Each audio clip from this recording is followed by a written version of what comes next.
বিসমিল্লাহির রহমানির রহিম। এই হচ্ছে আমাদের মাধবপুর ডাকবাংলার জামে মসজিদ। কিন্তু আপনারা এখন দেখে মনে করবেন যে এটা কি মসজিদ ছিল?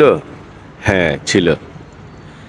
আলহামদুলিল্লাহ, এখানে আপনার 50 বছরের উপরে হবে, আরও বেশি হবে। এই মসজিদ ছিল এখানে, এর আগে ছিল টিনের ঘর। যাই হোক, নতুন মসজিদ করার জন্য উদ্যোগ নেওয়া হয়েছে।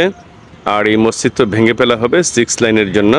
আলহামদুলিল্লাহ, আসলে এই দেখেন, নতুন মসজিদ করার জন্য যে জায়গা নির্ধারণ করা হয়েছে, আলহামদুলিল্লাহ খুবই সুন্দর একটা চয়েসফুল জায়গা। এর পাশে দিয়ে আপনার রাস্তা গিয়েছে, বালু ভরাট হচ্ছে। এটা পুকুর ছিল, ডাকবাংলা পুকুর ছিল।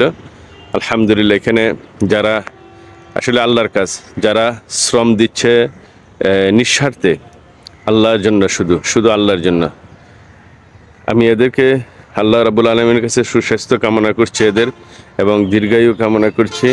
আলহামদুলিল্লাহ, আসলে সৎ কাজে সদেক বাতা আসে, কিন্তু আলহামদুলিল্লাহ আল্লাহ সুবহানাল্লাহ তাআলা আল্লাহর কাজ, আল্লাহর ঘর ইনশাল্লাহ করে দিবে। সবাই দোয়া করবেন, সবাই সাহায্য করবেন, পাশে থাকবেন। আসলে শয়তানি বাধা দেয়, শয়তানি আপনার বিভিন্ন ডিস্টার্ব করে, কিন্তু আসলে এটা সাময়িকের জন্য, এটা বেশি থাকে না। আপনারা সবাই নেয়ের পথে থাকবেন, আমরা সবাই নেয়ের পথে আছি ইনশাল্লাহ। এই মসজিদ করার জন্য যা যা দরকার সবাই সহযোগিতা করে আপনার এই মসজিদ করলে ইনশাল্লাহ এখানে প্রচুর মুসল্লি, দিকে প্রচুর মুসল্লি, যা কি বলবো আপনাকে, প্রচুর মুসল্লি। আলহামদুলিল্লাহ, এই মসজিদের এখানে অনেকগুলা দোকান।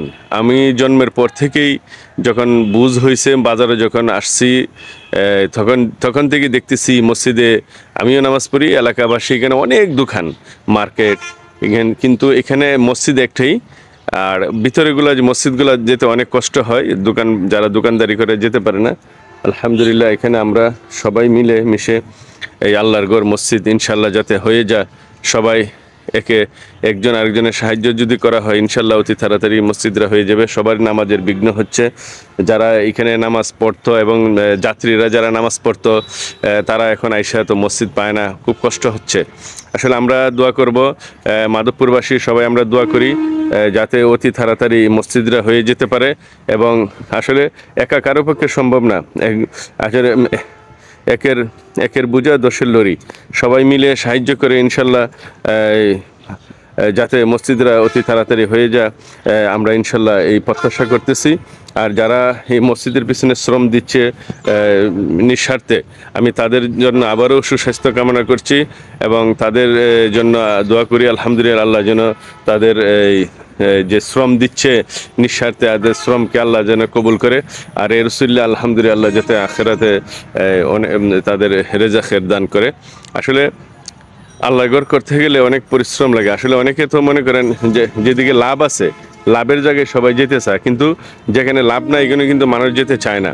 আসলে আল্লাহর ঘর করতে গেলে তো কোনো লাভ নাই, কিন্তু এটা লাভটা কখন পাবে? আখেরাতে পাবে।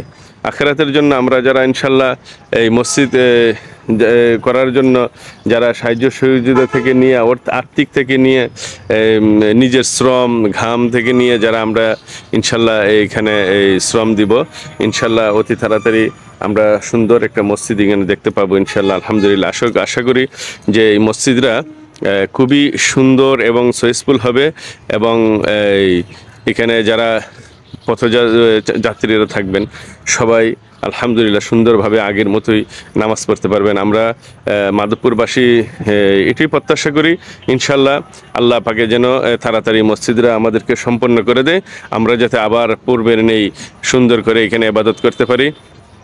আর সবাই মিলেমিশে ইনশাল্লাহ সাহায্য করব যাতে ইনশাল্লাহ তাড়াতাড়ি মসজিদরা হয়ে যায়।